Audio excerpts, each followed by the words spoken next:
SER Podcast. Hora 25. Marina Fernández.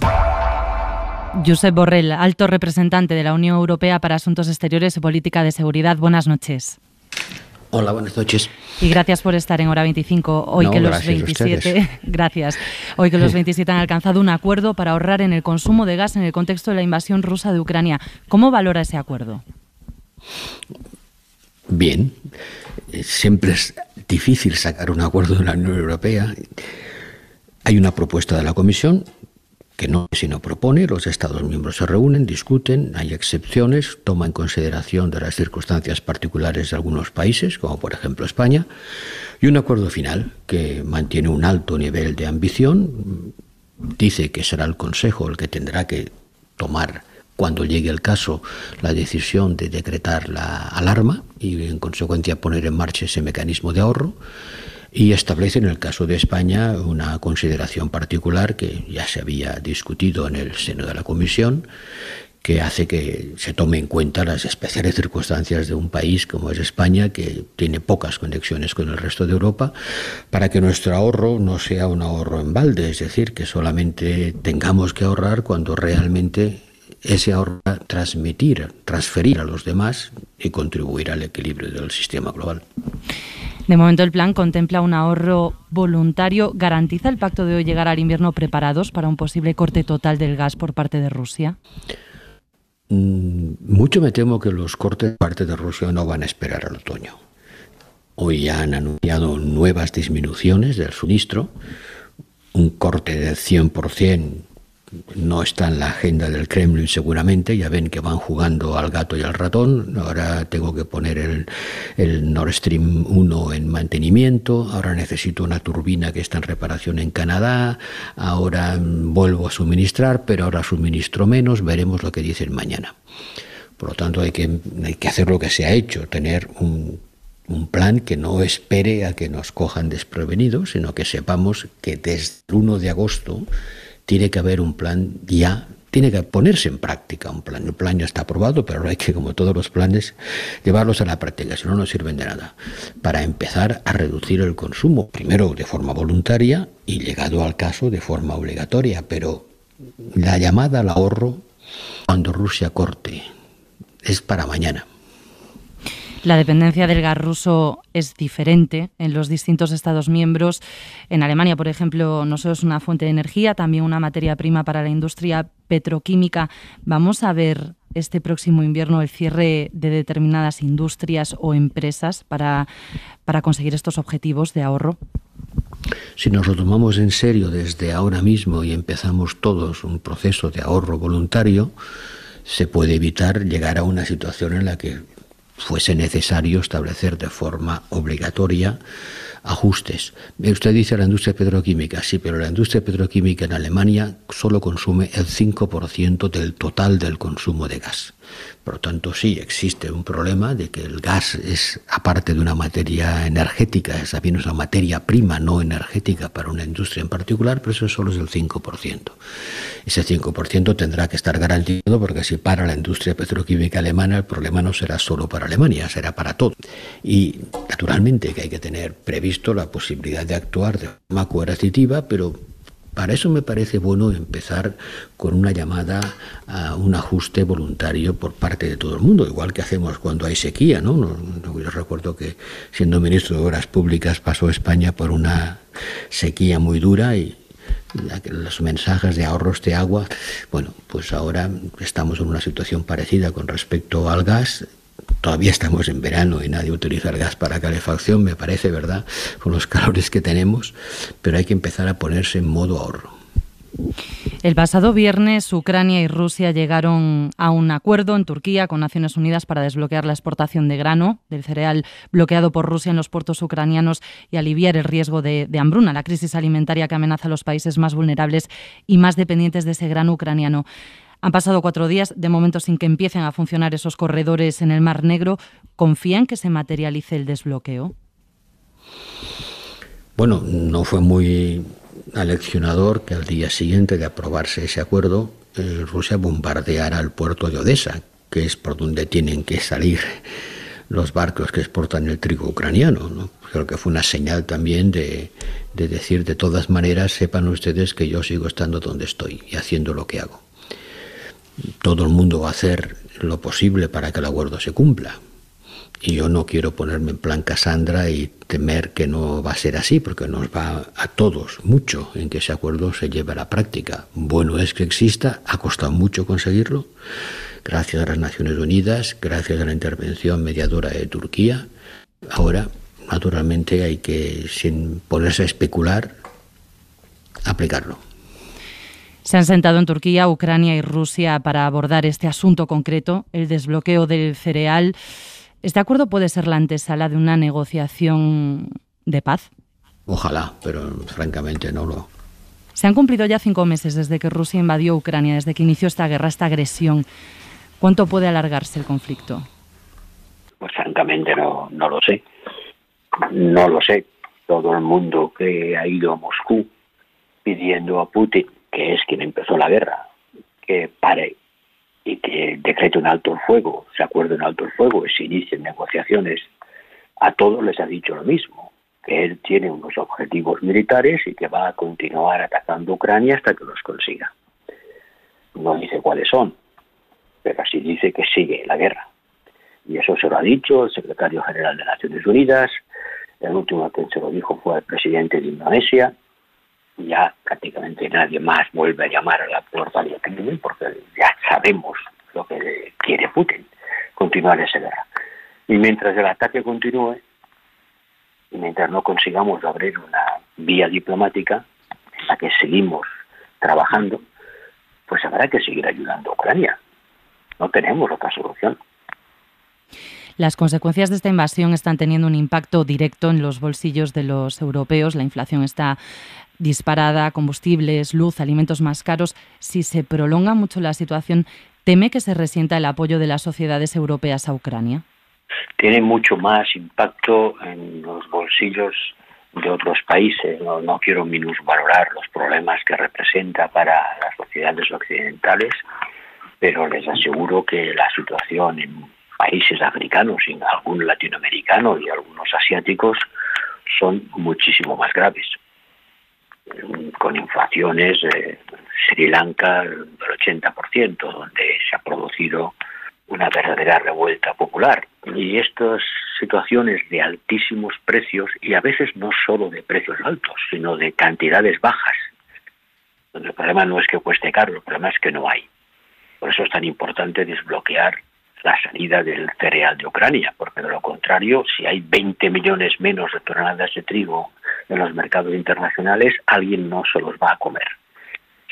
Sí, es un problema de estabilidad política, y a eso juega también el Kremlin, también juega eso. Lavrov está de gira por África para intentar convencer a los africanos que la culpa de lo que pasa es de las sanciones europeas, cuando realmente las sanciones europeas no afectan para nada las exportaciones de productos agrícolas ni de fertilizantes, cuando son realmente los rusos los que están con su bloqueo de Ucrania provocando el problema, y están jugando y esperando que las sociedades democráticas, que son sociedades libres, donde la crítica se expresa y las opiniones públicas también, empiecen a valorar el coste de la guerra, cosa que no pueden hacer los rusos. Los rusos no pueden valorar el coste de la guerra, primero porque no tienen información y segundo porque aunque la tuvieran tampoco les dejarían opinar. ¿Cree que está calando en África ese relato de Rusia sobre que la culpa es de las sanciones? Desgraciadamente hay demasiadas voces que dicen eso, ¿no? Y a veces incluso los medios de comunicación occidentales actúan de caja de resonancia del discurso ruso. O sea, Lavrov va a África a decir que la culpa del problema son las sanciones europeas y toda la prensa occidental lo repite. Yo voy a África a decir lo mismo, no, decir lo contrario, exactamente, decir lo contrario, es decir, que las sanciones no son las responsables y nadie se hace eco. Hace poco estuvo el presidente del Consejo Europeo en la cumbre de la Unión Africana y en gira por varios países para explicarlo. No he visto ningún periódico, ningún medio occidental que reprodujera eso. Es decir, hay una cierta tendencia a escuchar al enemigo, al adversario. Y sí, debo reconocer que algunos países africanos han comprado este producto. A veces porque también les conviene encontrar una explicación y alguien a quien echar la culpa. Y por eso nosotros tenemos que redoblar los esfuerzos de explicación. Tenemos que hacer lo mismo que hace Rusia, pero más y mejor. Porque las mentiras circulan más a prisa que la verdad, eso ya lo sabemos. Y el discurso de que si no hay trigo en África es por culpa de que los occidentales no dejan a Rusia exportar su trigo por las sanciones, que es un discurso completamente falaz, completamente falso, porque precisamente los productos alimentarios están exentos de las sanciones, no se ven afectados por las sanciones, y cuando el problema es de que Rusia bloquea las exportaciones de Ucrania, pues hay que hacer un esfuerzo para explicarlo, aunque a veces a mal entendedor pocas razones valen. De vuelta a Europa, casi todos los países han anunciado ya que van a aumentar el presupuesto de defensa, también España. Se dice mucho que la Unión Europea se construye también con las crisis. ¿De esta guerra va a salir una Europa más militarizada, más armada? Desde el año 2008, Europa ha estado viviendo un intenso proceso de desarme, de disminución permanente del gasto militar, hasta alcanzar unas cotas muy bajas. A partir de 2014 se inicia un proceso, eso que usted llama rearme, más militarizada, en el sentido de que el gasto militar vuelve a aumentar, pero yo creo que no estamos en la posición que necesita el tiempo que vivimos. No diré más militarizada, pero sí con más capacidades de defensa. El objetivo mínimo para ser miembro de la OTAN está en el 2%. Hay muchos países, entre ellos de España, que no llegan ni a la mitad. Naturalmente todo el mundo prefiere gastar en mantequilla que en cañones, ¿no? Esa frase que se acuñó durante las guerras mundiales. El problema es que a veces si no gastas en cañones te quedas sin mantequilla. Es decir, tienes que tener una cierta capacidad de defensa, porque el mundo en el que vivimos es cada vez más peligroso. Y espero que la guerra de Ucrania haya servido de un grito de alarma para entender que Europa no puede estar indefensa. Y si no puede estar en defensa, tiene que tener capacidad para defenderse. ¿Va en esa línea la brújula estratégica que promueve la creación de una fuerza de intervención operativa de la Unión Europea? Sí, va en esa línea, porque la idea que yo defiendo en todos los foros, y aprovecho es que si todos los estados europeos se ponen a gastar más en defensa, cada uno por su cuenta, reproduciendo cada uno lo que ya tienen, pero aumentándolo, no vamos a conseguir una solución óptima. Vamos a despilfarrar mucho dinero, porque 27 ejércitos diferentes, cada uno el suyo, no construyen una capacidad de defensa común eficiente, porque hay muchas duplicidades y muchas carencias. Hay capacidades militares que no tiene ningún país europeo, y otras muchas capacidades que si sumamos todas las que tenemos entre todos, pues tenemos demasiadas. Y a veces de una forma muy poco interoperable, porque demasiados tipos de armamento, con demasiados tipos de munición que no pueden ser utilizados de un ejército al otro. Hay que gastar mejor, no solo gastar más, sino gastar mejor. Y la única forma de gastar mejor, cuando se tienen 27 ejércitos diferentes que no van a desaparecer, es hacerlo de una manera coordinada. Eso se dice pronto y todo el mundo puede estar de acuerdo en teoría, pero llevarlo a la práctica es bastante difícil, porque coordinar el gasto militar de 27 países acostumbrados a tener cada uno sus propias capacidades, sus propios suministradores, su propia industria, pues no es tan fácil. Nos costó mucho llegar al euro, que no era fácil, pero llegar a construir capacidades de defensa que agrupen los 27 ejércitos europeos, insisto, no para que desaparezcan, sino para que estén más coordinados, que sean más interoperativos, es una gran tarea, pero que si lo hiciéramos nos ahorraríamos mucho dinero. Algunos sectores de la izquierda europea son reacios al aumento del gasto en defensa. ¿Le preocupan esas resistencias, ese rechazo? Sí, me preocupan porque, insisto, Todos preferimos gastar en protección social, en educación, en sanidad, en relaciones exteriores, pero el gasto en defensa no es un capricho, es la cesión a una tendencia militarizadora, como de alguna manera usted ha dicho antes, ¿no? Es una necesidad. Cuando oigo a alguien que me dice, no hay que ayudar a Ucrania, no, porque si ayudamos a Ucrania, la guerra va a durar más, y yo lo que quiero es que se acabe. Sí, yo también quiero que se acabe. Pero ¿cómo se acaba? El que dice eso, ¿no le importa cómo se acaba?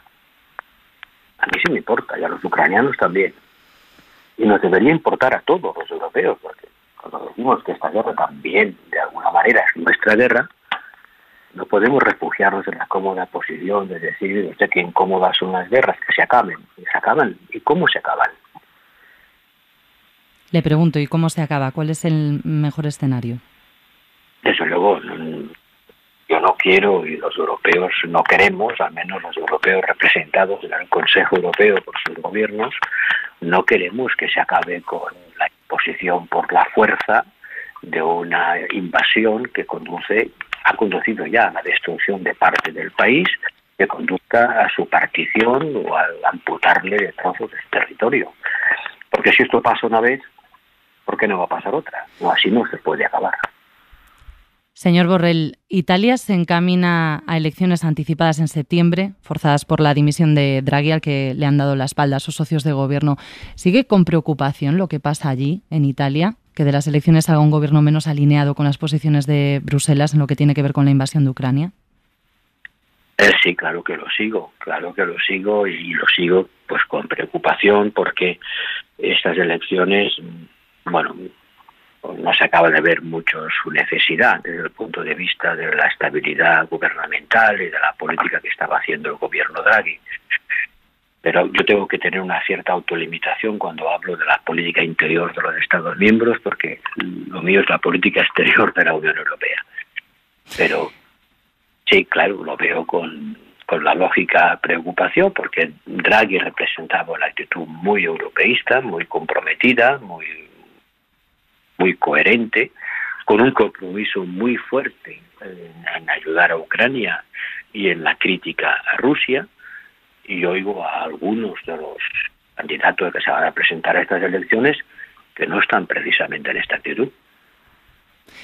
También en Reino Unido ha dimitido el primer ministro Boris Johnson, que de momento, como Draghi sigue en el cargo. En septiembre vamos a conocer a su sucesor al frente del Partido Conservador, Liz Truss o Rishi Sunak. ¿Cree que el cambio puede favorecer las relaciones entre la Unión Europea y Reino Unido? Pues ojalá, ¿verdad? Porque son ya lo bastante malas como para que empeorar es difícil. Después del Brexit las cosas no han ido bien. No podía haber pensado que después del Brexit, que ha sido tirarse un tiro en el pie y emprender un camino que de momento está yendo muy mal para el Reino Unido, uno podía haber pensado que después de eso hubiesen por lo menos evitado males mayores y habrían buscado un acuerdo con la Unión Europea. Pero no ha sido así, ha sido todo lo contrario. La actitud de Boris Johnson ha sido la de más de lo mismo, ¿no? Más desacuerdos, más desafíos, más incumplimientos de los acuerdos previos. Eso no es bueno para el Reino Unido, tampoco es bueno para nosotros, pero sobre todo no es bueno para ellos. Por lo tanto, espero que el próximo primer ministro tenga una actitud diferente.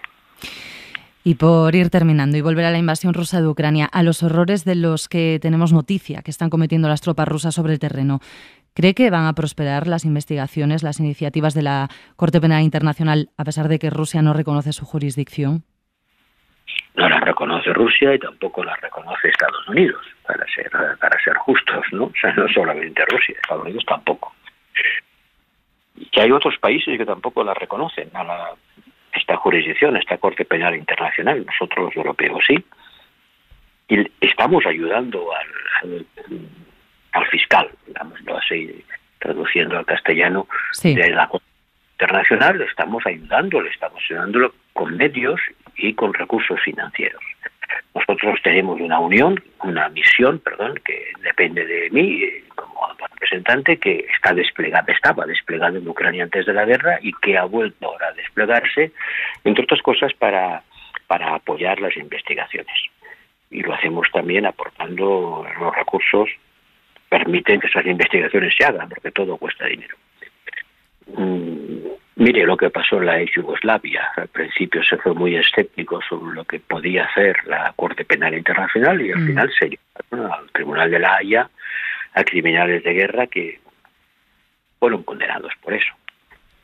De momento lo que hemos de hacer es ayudarles, no poner en duda sus posibilidades, sino ayudarles, seamos prácticos, no nos entretengamos en pensar si puede ser o no puede ser. Hagamos lo posible.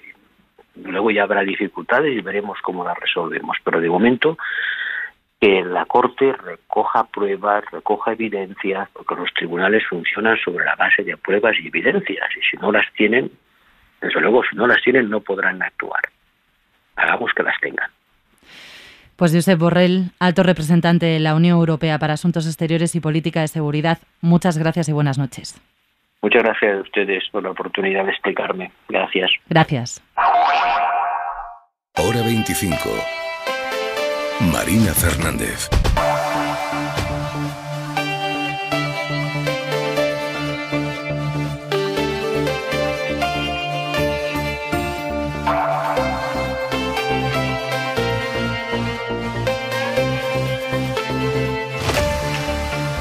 Muchos elementos para analizar esta noche en Hora 25. Enseguida repasamos lo que nos acaba de contar Josep Borrell. Lo han estado escuchando Ángel Munarriz. ¿Qué tal? Buenas noches. Buenas noches, ¿qué tal? Ignacio Ruiz Jarabo. ¿Qué tal, Ignacio? ¿Qué hay, Marina? ¿Qué tal? Un titular del otro gran asunto de este martes, mientras Esther se incorpora, el adelanto de la sentencia del Supremo, de un Supremo dividido 3-2, que confirma la condena a 6 años de cárcel por malversación para el expresidente andaluz José Antonio Griñán y 9 años de inhabilitación para el también expresidente Manuel Chávez por prevaricación. Ángel, desde Sevilla, precisamente, un primer apunte, un primer titular. Pues te voy a dar titular y un subtítulo. El titular es que el PSOE ha salido con más contundencia y más unidad que nunca a defender la figura de Chávez y Griñán justo cuando está la condena en firme y es irreversible. Nunca había visto con tanta claridad defender la honestidad y la integridad de Chávez y Griñán al partido, con todos sus altavoces emitiendo la misma señal como hoy. Y el segundo es que se abre la opción, que durante tanto tiempo pareció inverosímil, de que José Antonio Griñán entre en prisión. Todavía no está hecho, pueden pasar todavía muchas cosas. Un hombre de 76 años puede tener factores de todo tipo que lo impidan, pero ahora mismo no parece disparatada la idea de que José Antonio Griñán entre en prisión. Eso es algo que yo siempre, a lo largo del seguimiento que he hecho de este caso, que es una cosa de años, siempre me ha parecido una hipótesis lejana y me parece un poco más cercana. Ignacio. Bueno, pues titular, la verdad judicial es la verdad judicial y lo último que procede es juzgar a los juzgadores. Enseguida profundizamos en estos análisis de urgencia. Creo que ya tenemos a Esther Palomera. Buenas noches, Esther. Hola, buenas noches. ¿Qué tal, Marina? Te pido a ti también. En igualdad de condiciones, un primer titular que luego bueno, en la misma línea que Ángel, sorprendente las muestras de apoyo y de defensa de la integridad y la honestidad de José Antonio Griñán y Manuel Chávez, incluso de aquellos que bajaron la cabeza y perdieron la voz en el momento en que fueron imputados y casi durante la totalidad del proceso.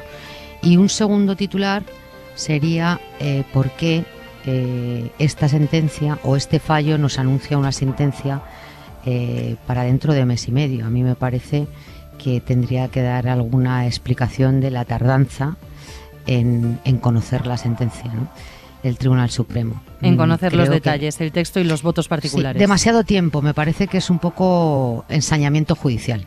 Luego entramos de lleno en la sentencia, el adelanto de la sentencia por el caso de los ERE, pero antes, otros asuntos que nos deja este martes, empezando por la apertura de juicio oral contra Laura Borràs por presunta corrupción, la presidenta del Parlamento, a la que Esquerra pide que se aparte. El día en 2 minutos, Joan Jimeno, buenas noches. ¿Qué tal? Buenas noches. Mientras que JxCat continúa enmarcando el proceso en una persecución política y muestra su apoyo sin fisuras a la presidenta de la Cámara. El jueves se reunirá la mesa del Parlamento para decidir si suspende o no a Borràs. Los estatutos prevén que cualquier imputado o imputada por delitos de corrupción debe dejar su cargo, y eso es lo que piden ya la mayoría de los grupos en la Cámara catalana. Lo pide Esquerra, que es socio de coalición de Junts, y también el PSC, la CUP o Ciudadanos. Que es lo mejor para preservar la institución, porque la propia acusada pueda defenderse de la mejor manera en el juicio, y también por responsabilidad y por anteponer los intereses colectivos. Lo que le pedimos es, para dejar de hacer daño a la institución, que se aparte del cargo de presidenta y podamos elegir un nuevo presidente o presidenta. Cuando decimos que la aplicación del 25.4 será la posición de la CUP en caso de que la presidenta Borràs no se aparte de que Junts y Esquerra no puedan alcanzar un acuerdo, lo decimos porque realmente no tenemos dudas. Tiene que abandonar la presidencia del Parlamento porque estaría suspendida. Por cierto, que mañana a las 10 de la mañana en Moncloa se reunirá por tercera vez la mesa de diálogo entre Gobierno y Cataluña, aunque sin Pedro Sánchez ni Pere Aragonès. Además, este martes, los investigadores de la primera vacuna española contra el coronavirus, la de IPRA, han dado más detalles sobre estas dosis. Dicen que tendrá menos efectos secundarios que las de Pfizer o Moderna, aunque todavía no tienen la autorización de la Agencia Europea del Medicamento. Dice la directora de I+D de IPRA, Elia Torroella, que tienen que aportar más información, aunque esperan que esté lista para la campaña de vacunación de otoño. Pues estamos teniendo que aportar más información a la Agencia Europea, lo cual lo entendemos, y por ejemplo la semana pasada tuvimos una reunión con ellos, sabemos lo que quieren, se lo vamos a aportar, y por lo tanto no está autorizada aún en junio ni lo estará en julio, pero continuamos convencidos de que será una realidad y podrá formar parte de los planes de vacunación en otoño. Si me pedís por una fecha, no soy capaz de dárosla.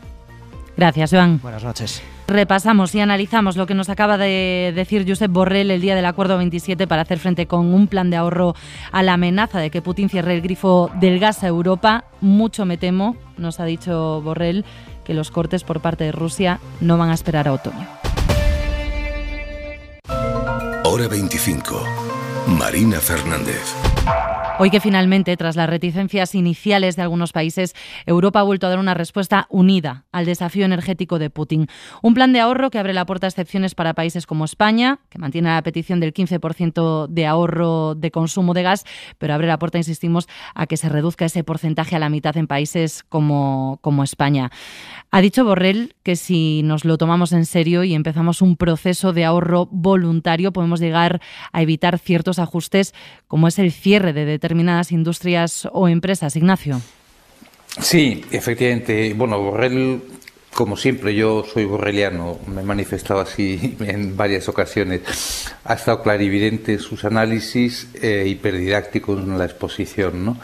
No obstante, yo, desde que ha empezado la guerra, a Borrell le noto en sus declaraciones un tono vital bajo, ¿no? Primero, yo lo achaco a dos motivos. Uno, efectivamente, a que la guerra es un tema dramático y le ha tocado en un puesto efectivamente relevante para la cuestión. Y dos, a que siendo como es él un hombre de acción y un hombre tremendamente resolutivo, claro, pues se encuentra efectivamente ante las dificultades que supone el tener que adoptar decisiones siempre por consenso, cuando no por unanimidad, ¿no? Pero bueno, yendo al grano, estoy de acuerdo con él. Efectivamente, un 7% de ahorro es un ahorro que está al alcance de nuestra mano sin demasiado esfuerzo, ¿no? Y, por cierto, que el viernes, Ángel, Esther, fuimos clarividentes cuando dijimos que ni el 15 ni el 0, que habría un acuerdo intermedio. Pues efectivamente hemos acertado, ¿no? Bueno, yo creo que Borrell está en la verdad, es decir, es fácil que consigamos ese 7% con tal de que voluntariamente adoptemos todos el esfuerzo necesario para conseguirlo. Ángel. Borrell, dentro de la entrevista me llama la atención varias cosas. Uno es el punto de frustración que él expone con lo que considera una extensión en nuestra propia sociedad, en la sociedad democrática española, de las posiciones rusas, ¿no? O de las posiciones escépticas sobre la idea de dar continuidad a la guerra mediante el apoyo a Ucrania, algo que alarga la guerra, pero que nos permitirá cerrarla cuando llegue, que no sabemos cuándo, en condiciones mejores, ¿no? Claro, durante la entrevista ha aflorado esa pregunta: ¿cuándo acaba la guerra? Eso nadie lo puede responder hoy, y la Unión Europea no está en disposición, la Comisión Europea no está en disposición de decir cuándo, porque entonces tendría que decir evidentemente qué le resulta aceptable de un marco que supondría, bueno, pues tener que aceptar que no todo el territorio ucraniano evidentemente se va a poder salvar y que va a haber una parte que Rusia se va a anexionar, ¿no? Borrell actúa bajo el principio, yo creo que muy inteligente, de máxima desconfianza sobre lo que puede hacer Rusia, y ese principio es el que guía ahora mismo a la Comisión Europea, que están convencidos de que van a cortar el gas cuando más daño haga ellos. La previsión base es que en invierno, cuando más frío haga, van a cortar el gas, y que si pueden interferir con el gas en todos los procesos políticos que se vayan abriendo por las tensiones que están surgiendo por la inflación en las políticas nacionales, lo van a hacer. Y sobre esa idea había prisa en alcanzar un acuerdo que diera una cierta impresión de unidad ante ese otoño que está por venir. Nos beneficiamos precisamente de que no hacía falta para este en concreto una mayoría completa ni una unanimidad, sino una mayoría cualificada, aunque ha dejado anotada su condición de quinta columnista habitual Hungría. Yo veo a Borrell impaciente, pero no creo que nunca haya habido en la Unión Europea una fase, y me refiero desde la pandemia, no solamente la guerra hasta ahora, en el que se han ido sucediendo mayor cantidad de desafíos y se hayan ido resolviendo con bastante soltura, ¿no? Yo creo que el estigma de la Unión Europea como conjunto pesado, ¿no?, elefantiásico y poco resolutivo, poco a poco hay que ir desmontándolo también. Esther. Bueno, empezando por el acuerdo, efectivamente el viernes ya coincidíamos los tres o los cuatro en que no había que minusvalorar la capacidad del gobierno español y del presidente del gobierno en doblarle el pulso a la propuesta de Bruselas, ¿no? Ya había conseguido en una negociación muy dura remar a favor de los intereses de España con los fondos europeos. Fue así con la excepción ibérica y ahora tenemos otra excepción ibérica. No llegamos a decir que entre el 15 y el 0, no. Dijimos que se llegaría a una posición intermedia. El 0 nunca lo planteó el gobierno de España. A mí me parece que la propuesta que mandó el Ministerio de Transición Ecológica era una propuesta bastante razonable por la especificidad de España, porque España ya contribuye o es solidaria con un 20% del gas que llega a nuestro país y distribuye a Francia e Italia, y por lo tanto era bastante sensata y no llegó ni siquiera a plantear un porcentaje, ¿no? Respecto a Borrell, hombre, es cierto que Borrell un optimista antropológico nunca ha sido. Pero también es cierto que todos los expertos y todo el ámbito europeo coinciden en que no se ve o no se atisba un horizonte ni cercano ni medio para el final de esta guerra.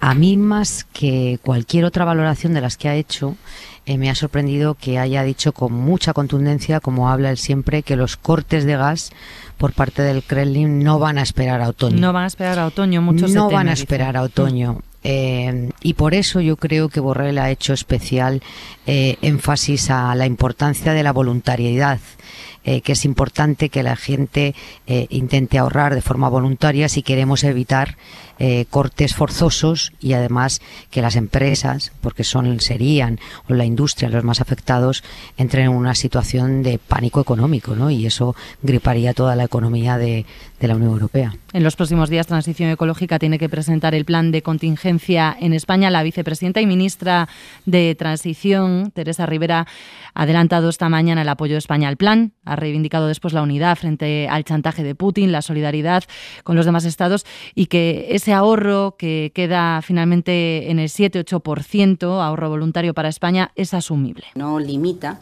de manera relevante ninguno de los aspectos en los que nos ponemos a pensar cuando hablamos de consumo energético. Sabemos que el respaldo a todos los niveles va a ser fundamental para poder lograr un ahorro de energía de en torno al 7 o al 8% de nuestro consumo actual de gas. No contempla, dice, cortes de suministro, sino mayor eficiencia. Ángel. Momento más, que no sé qué peso habrá tenido. A mí me pareció extraordinariamente elocuente. Además, se produjo inmediatamente después de esta disputa que hubo entre la vicepresidenta y la Comisión Europea, con aquella declaración que nos llama la atención de que no habíamos vivido por encima de nuestras posibilidades. 2 días después, quizá 3, se produjo aquel susto argelino, ¿recordáis? Quedó en poca cosa, ¿no? Sí. Pero es verdad que a mí me refrescó la idea de que nadie está a salvo de contingencias cuando estamos hablando de las perspectivas de utilización del gas en los próximos años. Tampoco Argelia es un socio 100% fiable, independientemente de que no esté acreditado que ese incidente tuviera en fin, ningún grado de deliberación. Sí que es cierto que tampoco nosotros estamos exentos de sufrir las carencias de este invierno. No es solamente una cuestión de generosidad con nuestros socios, no, es de pura supervivencia aparecer en esta crisis en la que tenemos puntualmente una posición algo más ventajosa, aparecer como un socio generoso, porque el camino es largo, ¿no? El camino es largo. El que ha sido muy crítico con el movimiento del gobierno ha sido el líder de la oposición, Alberto Núñez Feijóo. España no está para que le tomen el pelo con la situación energética. Hace unas semanas se decía que había que reducir el consumo del aire acondicionado y en invierno el consumo de calefacción. Y hace unos días se nos dice que no, que en ningún caso va a haber ningún tipo de restricción energética. Y ahora pues se pacta en Europa lo que se decía hace unas semanas y se desdecía hace unos días. Parece que Feijóo, Ignacio, no nos escuchó el viernes. No nos escuchó, eso seguro. Que no nos escucha a nosotros, bueno, puede ser hasta razonable. Que no escuche las deliberaciones de Bruselas es más grave, ¿no? Pero fíjate, lo de la reducción, decía Borrell, antes del 1 de agosto. Ha puesto la fecha de 1 de agosto como fecha para kilómetro cero, ¿no? Para empezar a ejecutar el plan. El 1 de agosto, sí, empieza el plan de ahorro voluntario. Plan, sí. Efectivamente, porque he dicho que lo más importante de un plan es que se ejecute. Y ha señalado varias veces 1 de agosto, ¿no? Pero yo insisto, vamos a ver, si cada uno piensa en su propia casa, en su propio hogar, un 6% de ahorro es relativamente sencillo conseguirlo, relativamente sencillo. Pensemos cada uno cuánto gastamos, cómo, en qué, y desde luego un 6-7% es ciertamente sencillo. Y de ese modo, efectivamente, evitamos lo que decía Esther con buen criterio, y es que haya que aplicar los cortes o las restricciones en ámbitos que nos puede hacer mucho daño a toda la sociedad española y en el ámbito económico, ¿no? Por tanto, yo creo que si atendemos las recomendaciones de nuestro responsable de política exterior de la Unión Europea, saldremos adelante los españoles y los europeos, ¿no? Esther, no nos ha escuchado a nosotros ni las deliberaciones, decías, en Bruselas. Sí, no, a mí me preocupa no que tanto que nos escuche a nosotros, que no tiene ninguna obligación, pero sí que tiene obligación de seguir las deliberaciones y las negociaciones en el ámbito de la Unión Europea. Y lo que me dicen las declaraciones del líder de la oposición es que tiene un grandísimo desconocimiento de los temas que se discuten en este momento en el seno de la Unión. Hombre, yo creo que efectivamente, como dice Ignacio, ahorrar un 6% de gas en los hogares españoles puede resultar relativamente sencillo, no tanto así en las empresas, creo que lo tienen bastante más complicado. Y luego, es verdad que, aunque nos pese decirlo, España es un país que entiende más de prohibiciones que de recomendaciones, y lo vimos clarísimamente durante los meses más duros de la pandemia, ¿no? Cuando se nos indicaban algunas recomendaciones, pues las pasábamos por alto. Ahora, cuando se establecían prohibiciones, las cumplíamos todos a rajatabla y dimos un ejemplo de buen civismo, ¿no?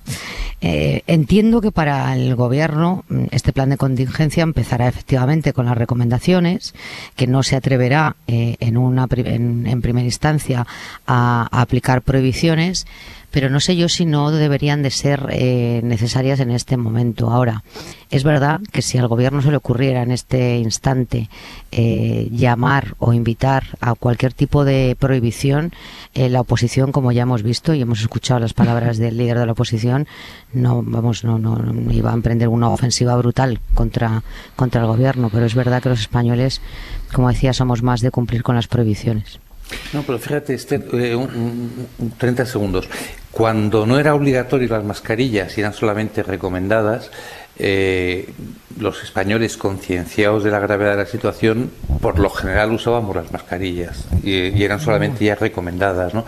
Yo creo que cuando somos de verdad conscientes, cuando somos de verdad conscientes de la gravedad de un problema, sí somos capaces de hacerlo. Y luego tiene razón, en las empresas no pueden reducir tan fácilmente como las familias, pero lo ha dicho muy bien la ministra Rivera. También está el tema de oficinas públicas, de iluminación en vías públicas, y ahí sí que también es fácil reducir ese 6-7% o incluso más, ¿no?, para compensar la menor reducción de las industrias. O sea que yo creo que globalmente el 7%, si de verdad nos concienciamos, va a ser sencillo. Sí, yo con respecto a Feijóo, un apunte. Creo que se ha instalado de manera irreversible en el catastrofismo, es decir, en el pronóstico catastrófico, y que por lo tanto no tiene margen de ningún tipo para reconocer ni a la entrada ni a la salida de una negociación ningún logro del gobierno, porque su tesis de partida ya es que viene, el otro día lo escuchábamos, un otoño malísimo y un 2023 aún peor, porque todo el esquematismo en el que se ha instalado el PP es una especie de repetición 10 años después de la caída de Zapatero. Eso deja muy poco margen para leer la letra pequeña de las cuestiones europeas, y hay mucha letra pequeña y de interés, y rescato un mensaje que ha dejado el viceministro de Economía alemán. Los alemanes es raro que lancen mensajes de reconocimiento y agradecimiento a los países del sur en contexto de crisis, y él ha dicho: los Estados miembros que no importan gas ruso, nosotros sí importamos, pero bastante menos que ellos, están mostrando su apoyo y se han comprometido a reducir el consumo. Esto nunca ha sucedido antes, ha dicho como agradecimiento y reconocimiento, y ha dicho: ahora estamos aún más obligados con nuestros vecinos solidarios a corregir los errores del pasado.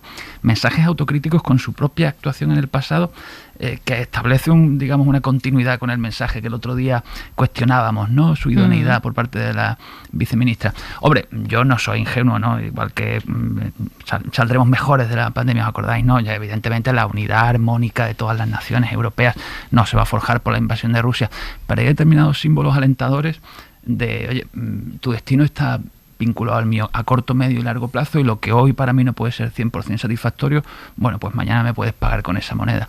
Yo creo que son crisis moderadamente bien resueltas, teniendo en cuenta que estamos todavía, y ahí tenéis razón los dos, en el plano de la voluntariedad. Si hoy hubiera establecido esa alerta que ya te obliga al recorte, seguramente otro gallo hubiera cantado. De ahí ese llamamiento de Josep Borrell a que nos lo tomemos en serio y empecemos ya un proceso de ahorro voluntario.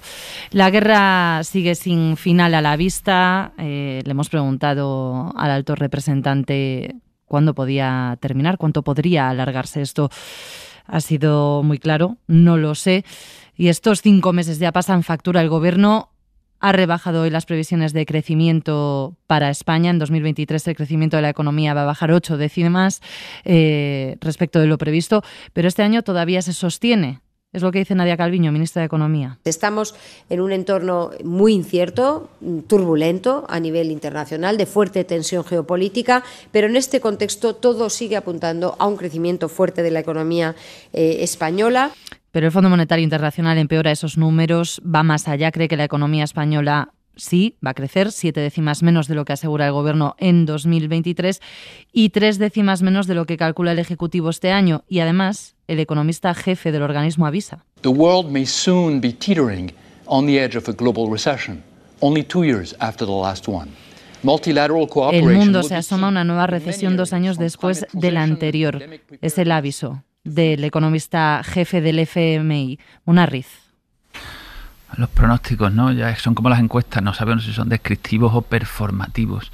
Le temo a los pronósticos previos más que al dato cuando llega. Yo aquí me voy a salir un momento de lo que son los pronósticos, porque se cumplirán o no, para hablar sobre la sacralización del PIB como gran indicador del comportamiento económico español, ¿no?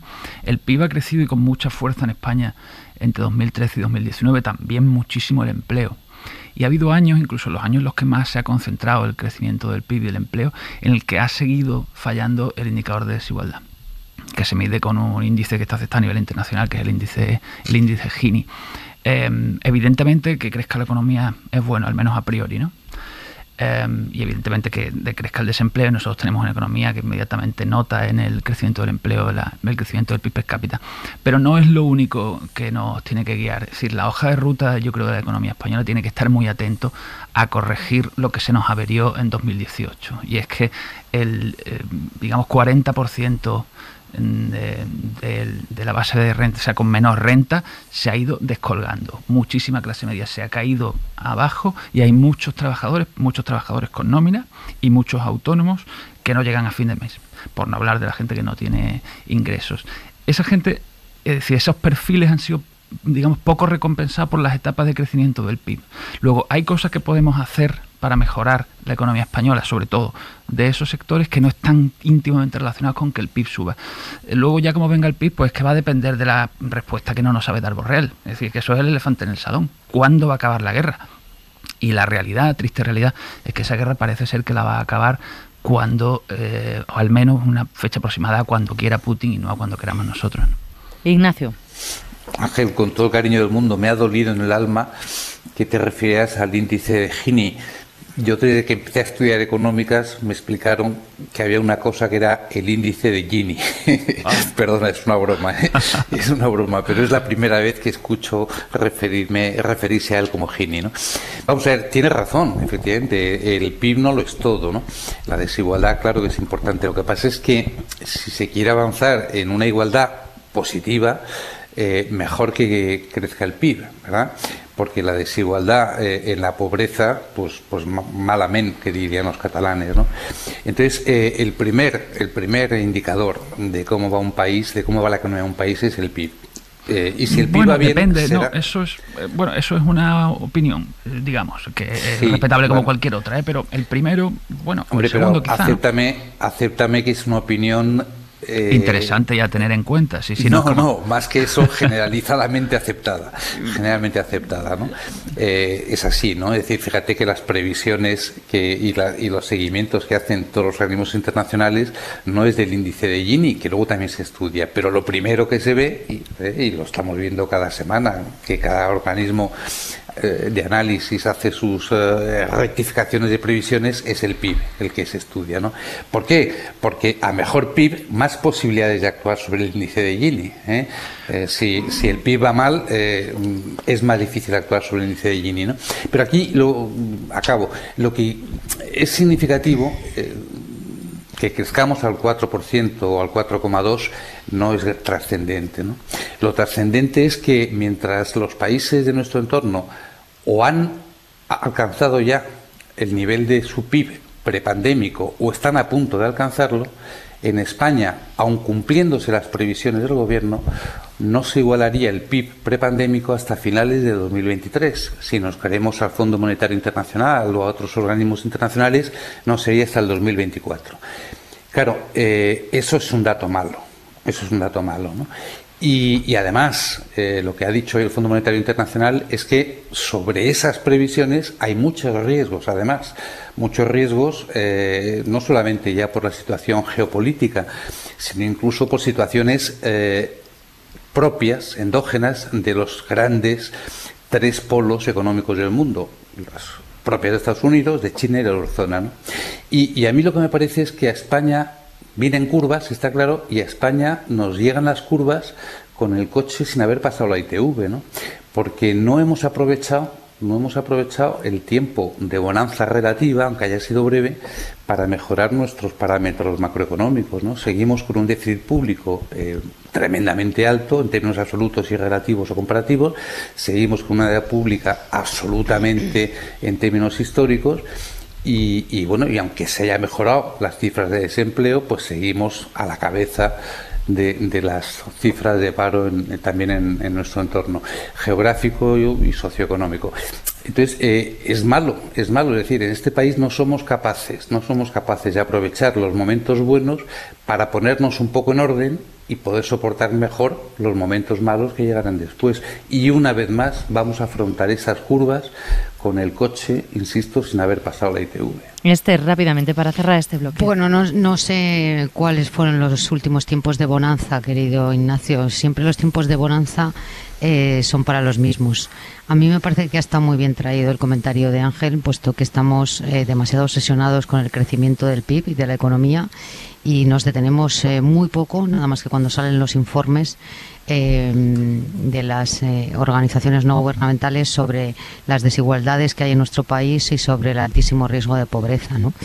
Yo creo que todos sabemos que las guerras o los momentos de turbulencias económicas sirven para que se forren siempre los mismos, a costa, por cierto, del sufrimiento de los demás, y no hay nada más que recordar lo que hicieron los listillos que se forraron con la venta de mascarillas en infinidad de administraciones públicas de este país. Por lo tanto, mejor que nos detengamos en pensar cómo se puede reducir esa brecha de desigualdad que hay en nuestro país y no tanto en las previsiones económicas, que dicho sea de paso, como efectivamente no sabemos cuánto va a durar la guerra ni cuántas van a ser las amenazas que ejecute Putin es difícil acertar en una cifra, con todo el respeto a los economistas. Vamos a entrar ya en la sentencia de los ERE. La Sala de lo Penal del Supremo se ha pronunciado sobre el caso de los ERE de Andalucía, un proceso judicial que ha durado la friolera de 11 años, que se convirtió en un quebradero de cabeza para el PSOE andaluz, ese sistema de subvenciones que duró más de 10 años para conceder ayudas a empresas en crisis sin control previo, sin fiscalización posterior,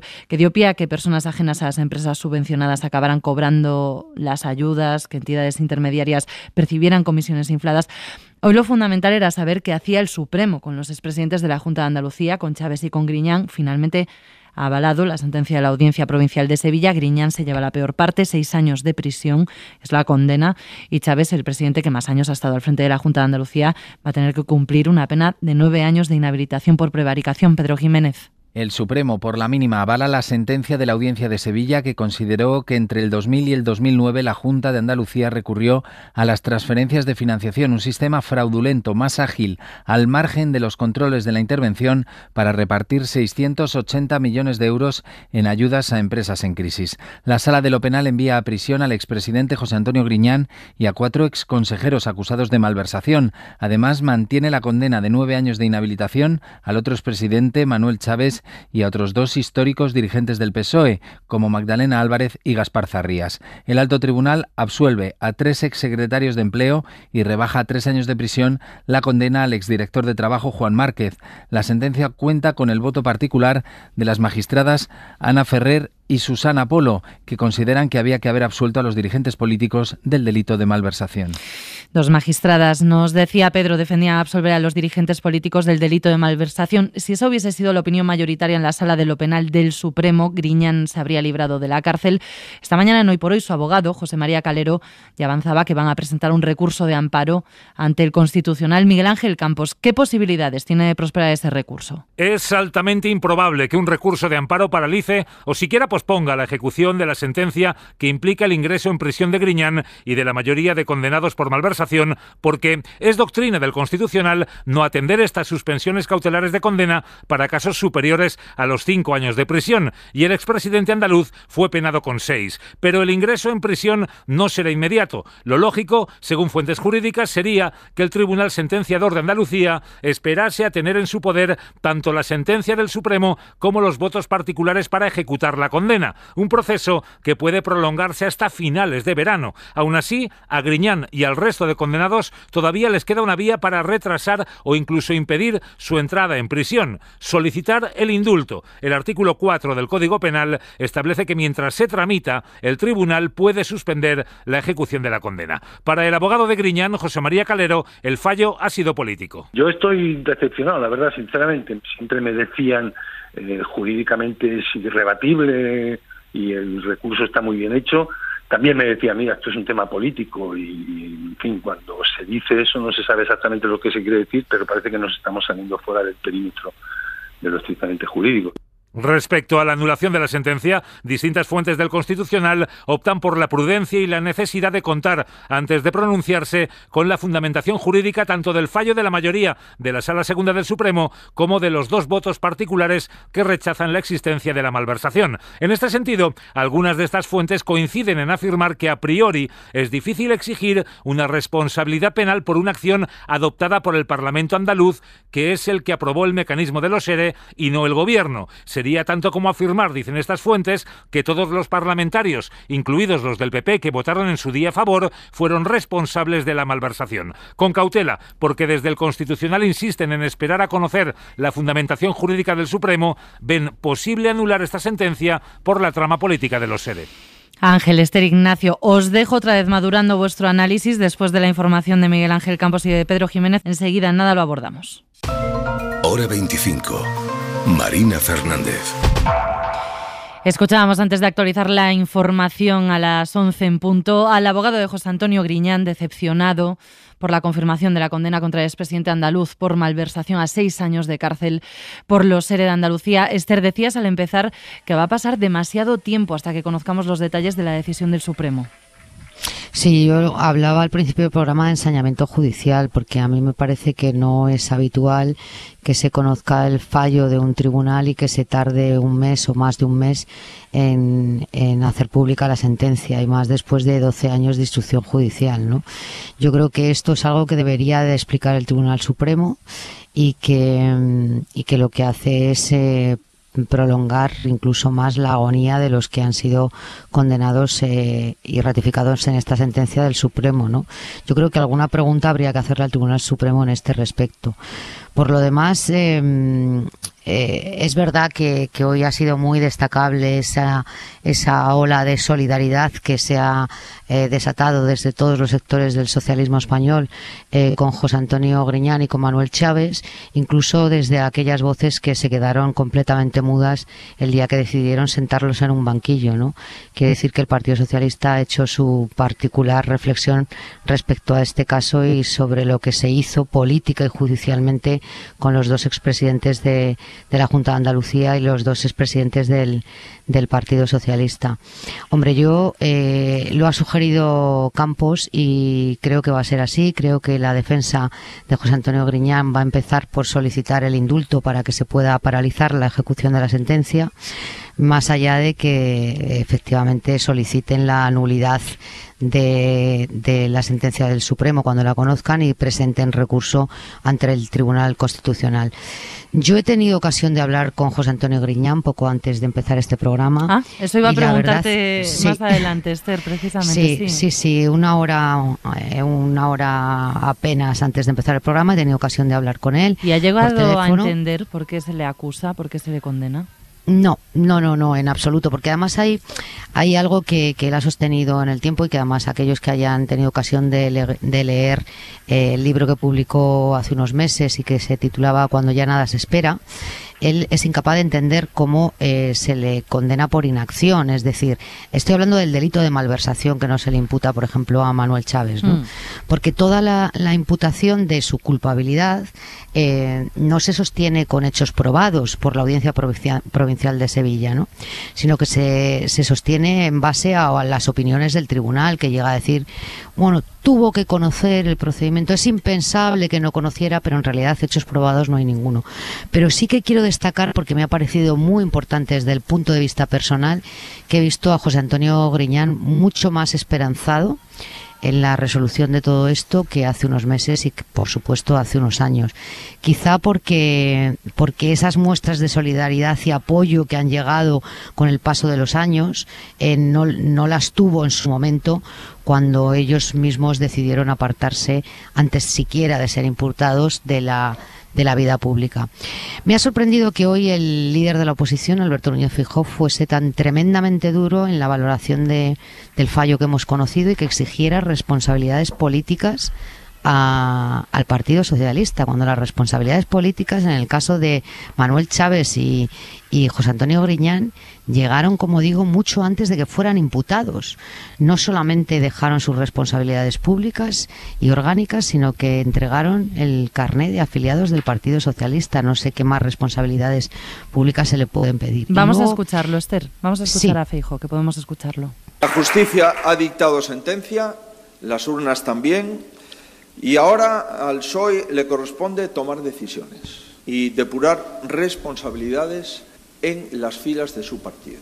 Yo no lo voy a usar, insisto, para desacreditar a todo un partido, que incluso el presidente del Gobierno, el señor Sánchez, lo fue por una sentencia muchísimo menos grave que afectaba al Partido Popular, muchísimo menos grave de la sentencia del Tribunal Supremo. No, dos cosas más, Marina, si me permites, ¿no? Yo creo que hoy hemos visto la doble cara que tiene Alberto Núñez Feijóo, porque quiero recordar, y creo que vosotros sabéis, en algún informativo lo habéis recordado. Lo hemos recuperado, sí. Lo hemos recuperado unas declaraciones de Feijóo del año 2019, cuando se conoció la sentencia de la Audiencia Provincial de Sevilla, en la que decía: lo siento por Griñán, no es una persona corrupta. Por lo tanto, no se corresponde con lo que ha dicho hoy. Y quería hacer alguna otra valoración, pero se me ha ido de la cabeza. Pero seguro que se te viene me acordaré, escuchando a los compañeros. Ignacio. Sí, bueno, estoy de acuerdo con Esther en cuanto a los tiempos de la justicia, pero bueno, no es un caso aislado, eso es así, lamentablemente es así para todos los españoles, ¿no?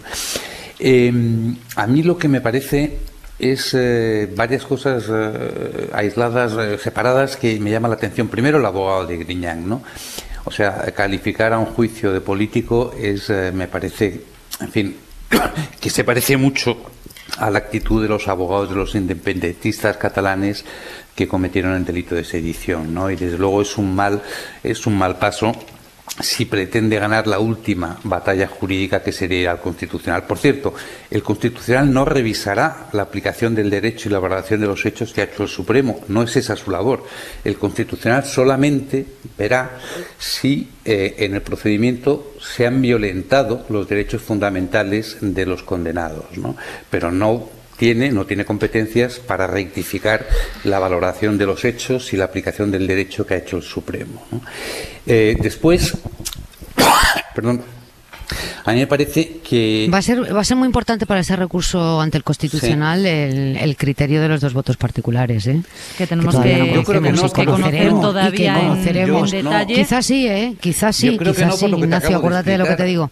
Pero, sí, bueno, pero que ya sabemos que no son partidarios, son particulares porque no son partidarios de mantener esa condena por malversación. Sí, pero por lo que te acabo de explicar, yo creo que en este caso el voto particular tiene sentido en una instancia anterior al Supremo, por ejemplo, ¿no? Pero yo creo que en este caso no, porque el Constitucional lo que tendrá, insisto, es ver si se han violentado derechos fundamentales a través de un recurso de amparo y nada más, ¿no? Después, una cuestión, Esther, que además te la he escuchado antes en una televisión. Ojo, que la prueba por indicios está admitida absolutamente en nuestro derecho, por la jurisprudencia y por el propio Tribunal Constitucional. Es decir, una cosa puede ser probada de forma directa o una cosa puede ser probada de forma indirecta, a partir de unos hechos que sean ciertos, y es que se produjo lo que se produjo, y aplicando después una presunción de acuerdo con las reglas de la lógica humana. Es literalmente la definición del Constitucional.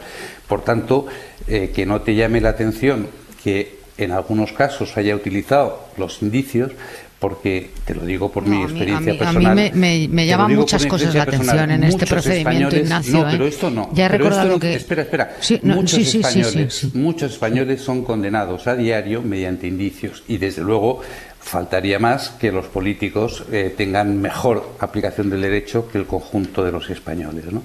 Y luego, francamente, yo no he escuchado a Núñez Feijóo ninguna referencia a José Antonio Griñán. Hoy digo, con lo cual no se ha desdecido, en mi opinión, no se ha desdecido de su opinión personal sobre Griñán en su momento, ¿no? Lo que ha dicho es que la sentencia... Cuando está pidiendo responsabilidades políticas, ¿a quién se las pide, Ignacio? Al Partido Socialista. ¿A quién pide responsabilidad? Al Partido Socialista. ¿Qué responsabilidad? Pero qué responsabilidades políticas. Y en esto coincido con él, es la condena más grave que ha habido en el ámbito político, ¿no? En mi opinión, por el número de condenados, por el importe estafado, por el número por de las años mismas razones que no se condenó a Esperanza Aguirre, se condenan a Manuel Chávez y a José Antonio Griñán. Pero bueno, dicho esto, ya he recordado lo que quería decir antes. Y ya que hablas de los españoles en general... Pero la verdad judicial es verdad judicial, claro. Si queremos aplicar cada uno nuestro juicio, pero si creemos en el Estado de Derecho y creemos en que la justicia tiene su función a cumplir... creemos en el Estado de Derecho y respetamos las sentencias, pero podemos discrepar de ellas. Sí, hombre, ¿no? Pero no dar como político una sentencia del Tribunal Supremo, como ha hecho el abogado de Griñán, ¿no? Porque claro, si jugamos a eso... De Griñán. El abogado de Griñán ha dicho hoy en Hoy por Hoy que todo el mundo le advertía de que los argumentos jurídicos del recurso eran irrebatibles y que le avisaban, pero veremos, es un tema político, muy político. Ha insistido también el abogado de Griñán en que su defendido no ha tocado, no se ha llevado ni un solo euro de dinero público.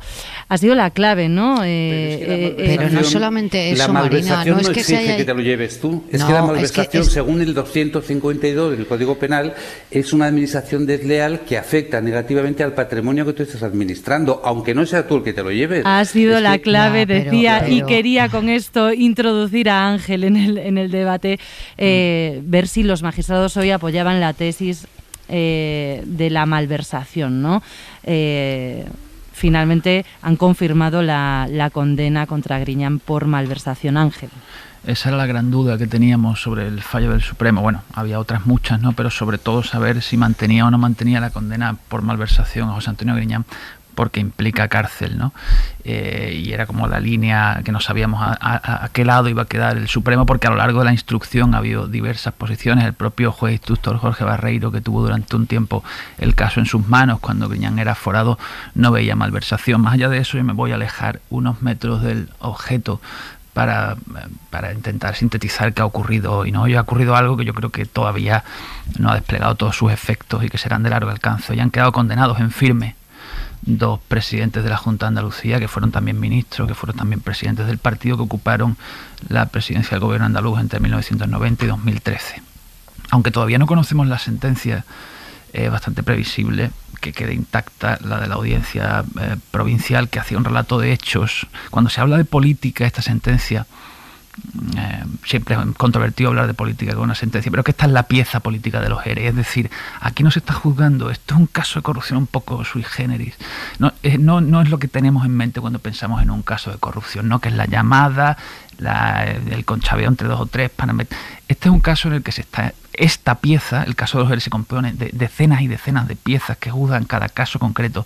En esta pieza lo que se dirimía es si el procedimiento de reparto del dinero era legal o ilegal, ¿vale? Esto es una instrucción que impulsa la jueza Daya sobre el convencimiento de que el modo en el que se reparten en torno a 700 millones de euros a lo largo de toda una década, el modo en que se reparte ese dinero es legal o es ilegal.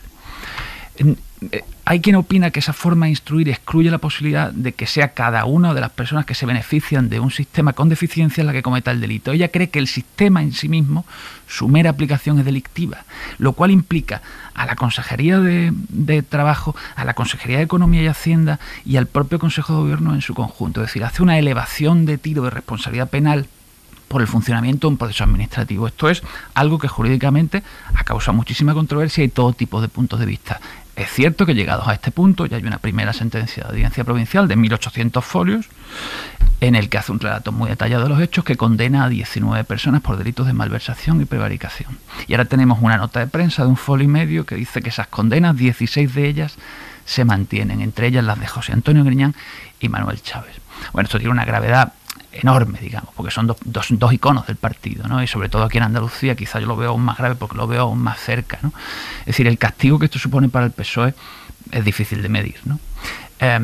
Yo creo que no tiene, es decir, es obligado preguntarse por la idoneidad de la sentencia, por los planteamientos que hace Alaya, que se han visto avalados por otros instructores, la Fiscalía Anticorrupción, insisto, la Audiencia Provincial y ahora la mayoría de magistrados del Supremo.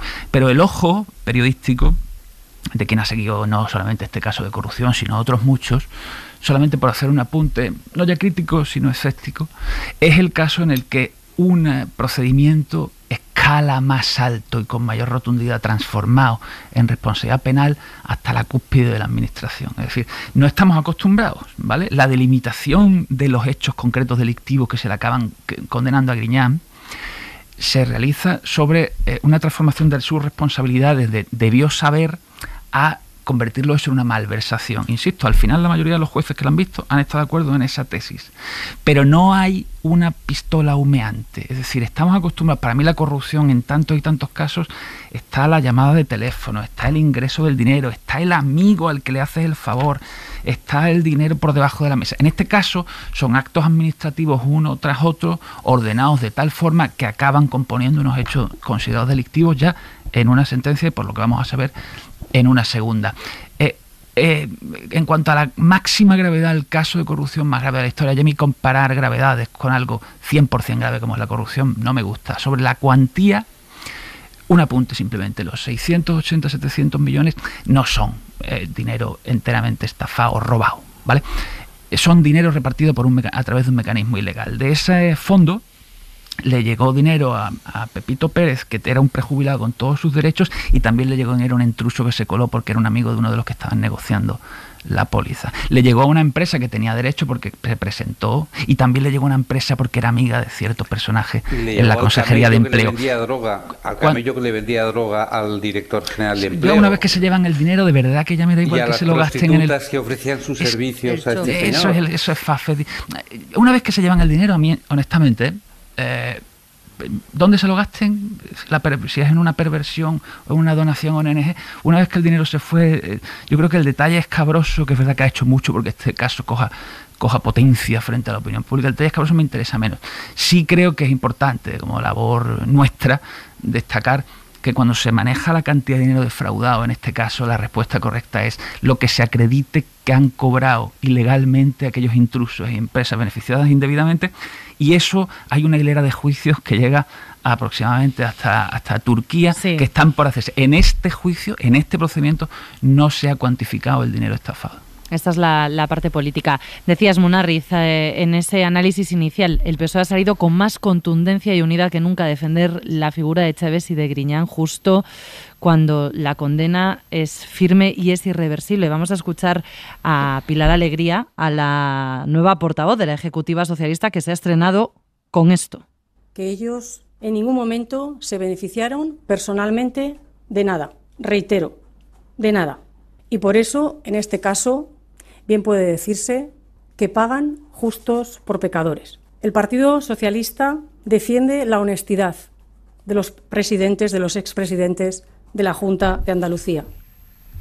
Después la ministra portavoz ha expresado el respeto del Gobierno a las decisiones judiciales, pero sí ha puesto el acento en un momento cuando han insistido los periodistas en las preguntas, ha puesto el acento en que nadie se ha llevado ni un solo euro de dinero público. Esther. Bueno, perdón. Sí, Hombre, perdona. No, varias consideraciones. Yo creo que el delito no fue el sistema, sino la utilización que hicieron algunos altos cargos de él. Y es un procedimiento que conviene recordar que fue dudoso, pero aprobado en el Parlamento andaluz con el voto a favor del Partido Popular. O sea, lo que estaba en cuestión no era el procedimiento, sino cómo se utilizó el procedimiento. La partida presupuestaria se aprobaba en el Parlamento andaluz. La partida sí, el procedimiento, ¿no? El convenio clave tampoco era conocido por el Parlamento. No todo lo que ocurrió fue a la luz del Parlamento. Bueno. Segunda consideración, porque veo que hablamos mucho, con mucha alegría, de lo que puedan pensar o no los españoles. Es verdad que el procedimiento fuera dudoso y se utilizase de forma fraudulenta, eso es un hecho irrefutable. Pero también conviene recordar que José Antonio Griñán, cuando llegó a la Consejería de Economía y Hacienda, ese procedimiento estaba en marcha. ¿Vale? Él no aprobó el procedimiento. Y tercero, cuando hablamos de los españoles, yo me pregunto, ¿qué pensarán los españoles sobre la condena de 6 años de prisión a José Antonio Griñán por un delito de malversación, que yo insisto, no está aprobado ese delito en la sentencia de la audiencia provincial? ¿Qué pensarán de esta condena de 6 años de prisión cuando hemos tenido un jefe de Estado que ha tenido que autoexiliarse fuera de España por defraudar millones de euros a las arcas públicas, por cobrar supuestamente comisiones ilegales y por haber tenido el apoyo de toda la estructura del Estado para no ser sentado en un banquillo? Dejo ahí la pregunta. Ya no voy a entrar en otros procedimientos. No voy a entrar en otros procedimientos, porque cuando decimos es el caso más grave de la historia de la democracia, hombre, casos graves en la historia de la democracia ahora mismo se está juzgando uno en el que un partido político no solamente destruyó pruebas para ocultar su financiación ilegal, sino que creó una policía política para investigar al adversario político. Por lo tanto, cuando hablamos del caso más grave de la historia de la democracia, tengamos un poco de cuidado. Vamos a ver, Esther, me has escuchado varias veces mi opinión sobre la actuación del rey, o sea que no es necesario, no soy sospechoso. No me estoy dirigiendo a ti, no te des por aludido, Ignacio. Digo, ¿qué pensarán los españoles? Que sí, es como introducción a lo que voy a decir ahora. Quiero decir que por eso quiero dejar claro que desde luego no soy un defensor de la conducta tributaria del rey, ¿no?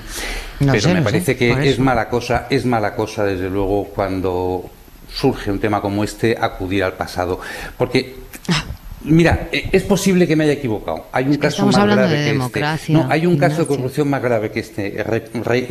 Retiro mis palabras. Mira, cuando hubo un ministro del gobierno condenado por provocar terrorismo de Estado, ¿verdad? Yo creo que ese fue más grave. Sin duda alguna, retiro mis palabras, ese fue el más grave, ¿no? Pero yo os pido que vengamos a este. Claro, vamos a este, ¿no? Y entonces, una cosa que es que la ha repetido usted, y en esto, de luego, quiero por lo menos que entiendas lo que yo pienso. Si ha sido probado que cabe la prueba indiciaria, las cosas se pueden probar, los delitos se pueden probar por prueba directa o por prueba indiciaria. Léete las sentencias del Constitucional, hasta la saciedad lo repite, y por tanto, de forma indiciaria se pueden probar delitos y se puede condenar a los que los han cometido. Por tanto, este argumento yo creo que deberías abandonarlo, ¿no? Y luego, a mí me parece bien, no lo voy a criticar, me parece bien, porque además, mira, yo Griñán, en mi opinión, no lo conozco, tú sí, evidentemente, porque lo has dicho antes. A mí me parece un hombre, desde luego, válido y pues sí, efectivamente nos ha llevado un duro. Parece que no, o seguro que no. Pero la cuestión es que el delito de malversación en el Código Penal no exige que tú te lleves el dinero. Basta con que con tu administración desleal se lo lleven otros. Con lo cual, ¿él nos ha llevado un duro? Seguro que no, porque si no lo hubieran condenado por haberse llevado el dinero. Pero, sin embargo, ha podido, según el tribunal, lo ha cometido en delito de malversación. Según el tribunal lo ha cometido, aunque no se ha llevado ningún duro. Pues nos vamos a quedar ya sin tiempo, Ángel. 30 segundos. 30 segundos, sí. Una cuestión sobre este caso que a menudo no reparamos en ella. Este caso tiene un impacto también sobre la imagen, ha tenido un impacto muy cruel sobre la imagen de Andalucía en España. Es decir, yo creo que ese es uno de los grandes pecados del PSOE en este caso, que tiene una responsabilidad al margen de las penales políticas innegable y que pagará durante mucho tiempo. Es que es un caso que ha costado muy caro a la imagen de Andalucía en España, porque coincide exactamente con todos los tópicos más negativos que hay sobre Andalucía. Es decir, el buscar la paguita, el buscar la manera de que te den para ti, para garantizarte tu prejubilación entre amigotes y tal, le ha hecho daño a la imagen de Andalucía, a la imagen de los sindicatos y a la imagen de la política. Ángel, que nos echan los compañeros ya del larguero. Esther Palomera, Ignacio Ruiz Jarabo, Ángel Munarriz, muchísimas gracias, como siempre, por estar en Hora 25. Gracias a ti, Marina. Suscríbete a Hora 25. Todos los episodios y contenidos adicionales en la app de Cadena SER y en nuestros canales de Apple Podcast, Spotify, iVoox, Google Podcast y YouTube. Escúchanos en directo en la SER de lunes a viernes a las 8 de la tarde.